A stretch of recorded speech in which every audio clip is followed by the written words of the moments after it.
Depois de tratarmos da potenciação, agora chegou a hora de falar da radiciação. Então, o que seria? A radiciação é a forma de encontrarmos a raiz de um determinado número. Então, quando a gente fala de radiciação, a gente, na verdade, está extraindo a raiz de um número. E a radiciação é a operação inversa da potenciação. Então, muitas coisas que a gente vai tratar a partir de agora, na verdade, vai ser a operação inversa do que a gente já falou da potenciação. A definição de radiciação. Seja A um número real não negativo e N um número natural, com N maior ou igual a 1, chamamos de raiz enésima de A se somente se o número real x, não negativo, elevado ao expoente N, expressar A, tal que x elevado a N é igual a A. Bom, pela definição, fica um pouco mais complexo a gente analisar o que vem a ser essa radiciação. Vamos tentar mostrar isso por partes. Então, a representação da radiciação, ela é nada mais nada menos do que esse símbolo, que seria o radical.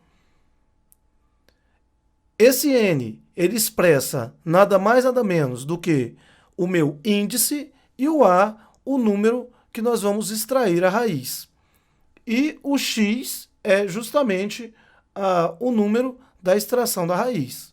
Então, olha só.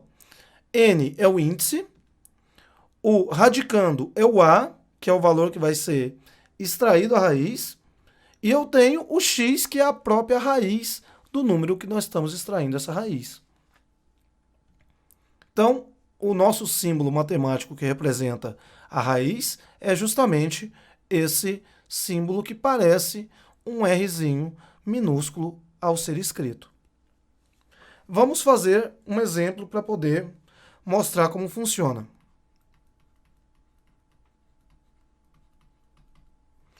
Digamos que eu faça a raiz cúbica, ou seja, o índice é 3, de 27.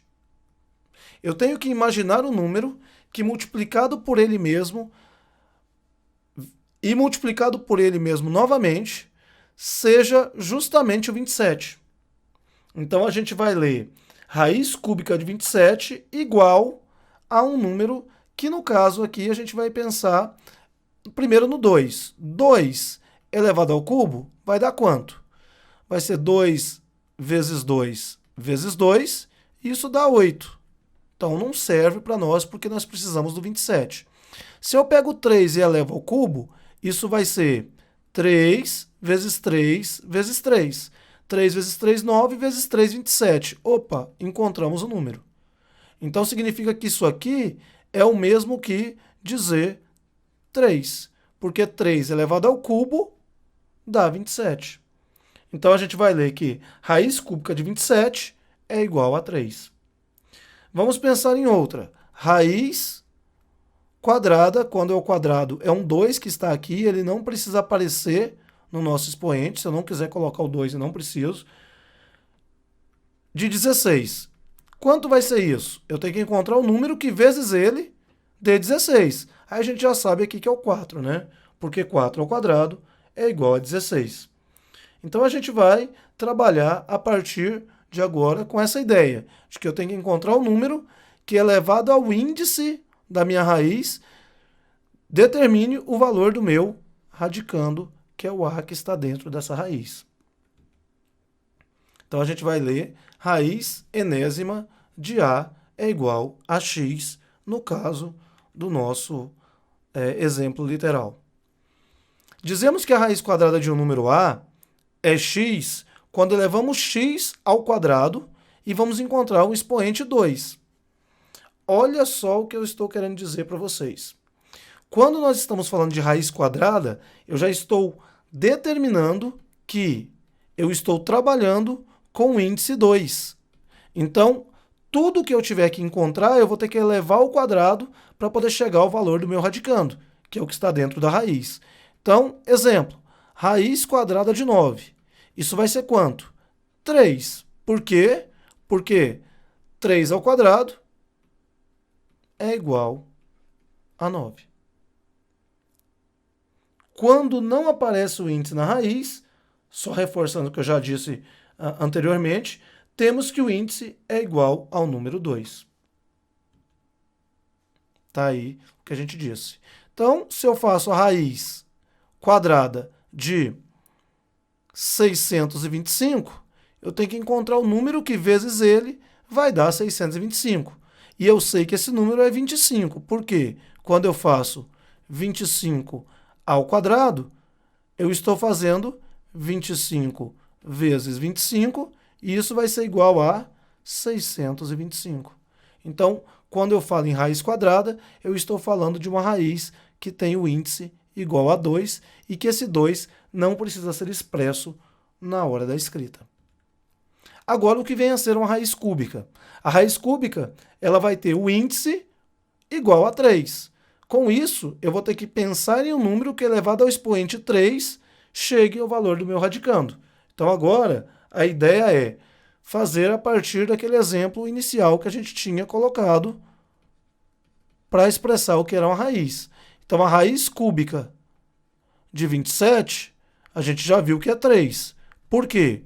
Porque quando eu faço 3 elevado ao cubo, eu faço 3 vezes 3 vezes 3, e isso dá 27.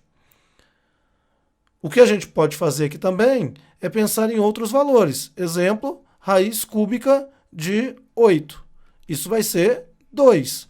Por quê? A gente viu que 2 ao cubo é igual a 2 vezes 2 vezes 2, que dá 8. Pela definição, ocorre sempre que, quando eu faço, pela definição, quando eu faço raiz enésima de A elevado a N, eu sempre vou encontrar como resposta o meu A para qualquer A sendo maior ou igual a zero, certo? Então, essa é a ideia. O detalhe da raiz cúbica que pode diferenciar da raiz quadrada é o seguinte: eu posso fazer a raiz cúbica de um número negativo. Por exemplo, a raiz cúbica de menos 8 vai ser menos 2, porque menos 2 elevado ao cubo vai dar menos 8. Agora, eu não tenho condições de encontrar uma raiz quadrada de um número negativo, porque não tem nenhum número que eu eleve ao quadrado que me dê um valor negativo. Exemplo, eu não tenho definição para quando eu escrevo raiz de menos 64, raiz quadrada de menos 64. Isso aqui não existe no conjunto dos números reais. Nos números complexos, lá na frente, a gente vai ver até que isso aqui tem solução, mas para os números reais, isso aqui não tem validade, não existe para solução em reais. Cálculo da raiz quadrada de um quadrado perfeito. Então agora a ideia é trabalhar com o que a gente já vinha falando anteriormente. Se a definição diz que a raiz enésima de A elevado a N é igual a A para o A maior ou igual a zero, então, se eu tenho a raiz quadrada de A ao quadrado, isso aqui vai ser o meu módulo de A. É isso que a gente está querendo dizer. Então, olha só. Qual seria a raiz quadrada de menos 5 elevado ao quadrado? Isso aqui é o módulo de menos 5, que nada mais é do que o 5. Então é isso que a gente está querendo dizer, que independentemente do número que esteja lá dentro, se eu tenho o A e esse A está elevado ao quadrado, o valor dele vai ser sempre o módulo desse valor de A. Então, se eu fizer raiz quadrada de x ao quadrado, isso vai ser igual ao módulo de x. Então, eu não posso expressar dessa forma aqui, ó, que a raiz quadrada de x ao quadrado é igual a x. Por quê? Porque se esse x for um número negativo, eu não posso ter uma resposta negativa aqui. Então é por isso que a gente coloca o módulo de x. Correto? Cálculo da raiz de um número. Como é que a gente vai calcular a raiz de um número? Para poder calcular, a gente vai considerar o conjunto dos números reais. E o n, que é o índice, vai ser par ou ímpar para situações distintas. Então, olha só. Considerando primeiro o meu n par. Se eu considerar o meu n par, para o a menor que zero, eu já vou dizer que não existe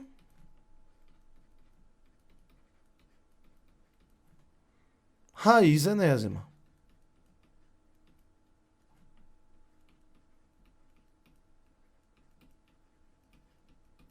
Como assim não existe raiz enésima?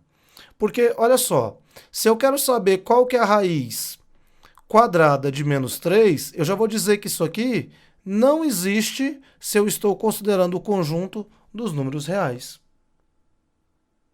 Agora, se eu pego um valor que seja um quadrado perfeito, também eu vou dizer que ele não existe. Por que, professor, que não existe? Na verdade, porque esse valor é negativo. Não tem nenhum número que eu eleve ao quadrado. Por exemplo, se eu pego menos 8 para poder elevar ao quadrado, isso vai dar menos 8 vezes menos 8, que dá 64. Se eu pego 8 e elevo ao quadrado, isso também dá 64. Então, qual é o número que eu vou elevar ao quadrado que vai dar menos 64? Nos reais, isso não existe. Então, o que a gente vai dizer é que se eu considero um n par e eu tenho um número dentro da raiz, ou seja, o seu radicando é menor do que zero, então eu já vou dizer que não existe raiz enésima. Agora, e se o número for zero? A raiz de zero é igual a zero. E se eu tenho agora um valor de a maior que zero? Se o a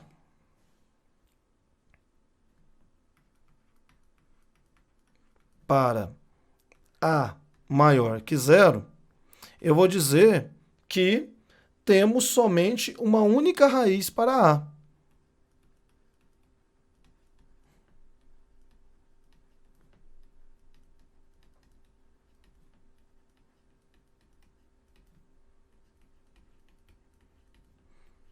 Olha só como a gente pode mostrar isso.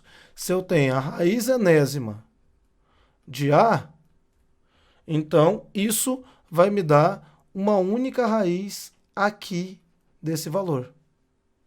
Não vou encontrar mais que uma raiz. Agora, considerando o meu n ímpar, como é que a gente vai trabalhar com esse n ímpar? Se o n for ímpar, independentemente do número real a, existe somente uma raiz enésima indicada por esse valor. Então, o que eu estou dizendo é que se eu tenho qualquer que seja o valor dentro da minha raiz, eu vou ter um único número que vai responder por essa raiz. Então, seja ele negativo ou seja ele positivo, eu vou ter um único valor. Aqui vai ser o menos 4, porque menos 4 elevado ao cubo dá menos 64. E o 1, quando eu tiro a raiz cúbica de 1, ele também dá 1, porque 1 ao cubo é igual a 1. Então, aqui eu mostro que é possível, tanto para o número negativo no radicando, menos 64, quanto para o número positivo no radicando 1, que eu tenho condições de encontrar um único valor de n que seja raiz desse valor aí apresentado.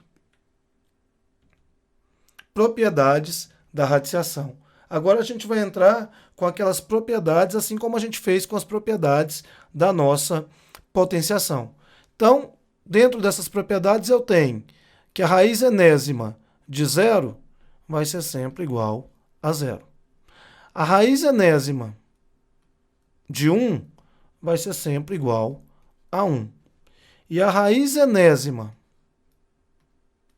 de A elevado a N vai ser igual a A. Nesse último caso, podemos simplificar quando o índice é igual ao expoente. Ou seja, eu vou poder cortar o índice com o expoente. Tá bom? Lembrando daquelas condições de validade para o A. Se o A aqui for um número negativo, a gente vai estabelecer que esse aqui vai ficar sendo o nosso valor de A também estabelecido. Propriedades operatórias agora. Como que a gente pode operar com radicais? Primeiro, radical de uma multiplicação. Quando temos no radicando uma multiplicação, nós podemos separar em dois radicais diferentes com o mesmo índice. Como seria isso, professor? Assim, ó, a gente vai colocar um exemplo que seria raiz enésima de A vezes B. Isso pode ser reescrito como raiz enésima de A vezes a raiz enésima de B. Então, é uma possibilidade que a gente pode utilizar em alguns momentos para poder facilitar os nossos cálculos. Também temos o radical de uma divisão. Então, se nós temos uma divisão no radicando, nós podemos ter a divisão de radicais. Então, seria o seguinte, se eu tenho a raiz enésima de A dividido por B, então eu posso fazer raiz enésima de A dividido pela raiz enésima de B. E é claro, eu posso fazer a operação contrária, ou seja, se eu tenho dois radicais dividindo, eu posso juntar num único radical. Se eu tenho dois radicais multiplicando, eu posso juntar num único radical. O detalhe é que o índice precisa ser o mesmo para que a gente consiga fazer essa operação. E isso não é válido para quando você está somando ou subtraindo. Então, cuidado, muito cuidado. Eu não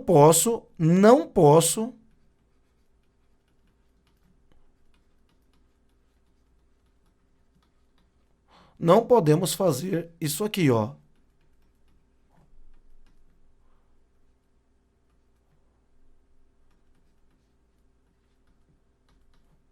Isso aqui não tem validade matemática. Isso aqui é diferente. Então, para ter validade matemática, esse sinal aqui não deveria ser de igual, deveria ser uma diferença. Porque raiz de A mais B não é igual a raiz de A mais a raiz de B. Nem para número negativo. A menos B também não dá raiz de A menos a raiz de B. Então, muito cuidado quando for fazer operações relacionadas à soma de radicandos, tá bom? Próximo, mudança de índice. É possível a gente estabelecer uma mudança de índice da seguinte maneira. É possível mudarmos o índice de um radical e, para isso, devemos dividir o índice do expoente com o do radicando. Então, olha só, se eu tenho, vamos colocar aqui um exemplo para poder mostrar melhor isso. Se eu tenho raiz enésima de A elevado a M, isso vai ser igual a quem? Isso vai ser igual a uma raiz enésima dividido por P de A elevado a M dividido por P. Ou seja, se houver possibilidade de simplificar o meu índice e o expoente do meu radicando por um mesmo número natural diferente de zero, eu posso fazer essa operação para facilitar o desenvolvimento das minhas operações. Então, isso é uma possibilidade. A gente pode simplificar, ou seja, podemos fazer uma mudança de radical a partir do momento em que nós temos um expoente que tenha possibilidade de fazer a divisão por um mesmo número natural. Então, lendo aqui agora o que vem a ser a mudança de índice, a gente vai dizer que é possível mudarmos o índice de um radical Para isso, devemos dividir o índice e o expoente do radicando por um mesmo número natural maior do que zero. Então, o detalhe é que esse P ele vai ser um número natural maior do que zero. E você pode fazer o radical de uma potência. Quando temos uma raiz elevada a um expoente, podemos atribuir esse expoente ao radicando. O que seria isso? Se eu tenho aqui uma operação onde eu tenho raiz enésima de A elevado a M, e isso está elevado a P, eu posso simplesmente fazer raiz enésima de A M vezes o P. Ou, se você preferir, você pode também simplesmente operacionar da seguinte maneira. Assim, né, colocando sem estar elevado ao expoente, se está a P, eu posso simplesmente fazer, que seria um caso específico para quando o meu expoente aqui é igual a 1, tá bom? E aí, continuando com as propriedades operatórias, a gente tem a simplificação de radicais. Quando temos uma raiz dentro de uma outra raiz, nós podemos agrupar essas raízes formando um único radical. Então, o que vai acontecer? Se eu tenho raiz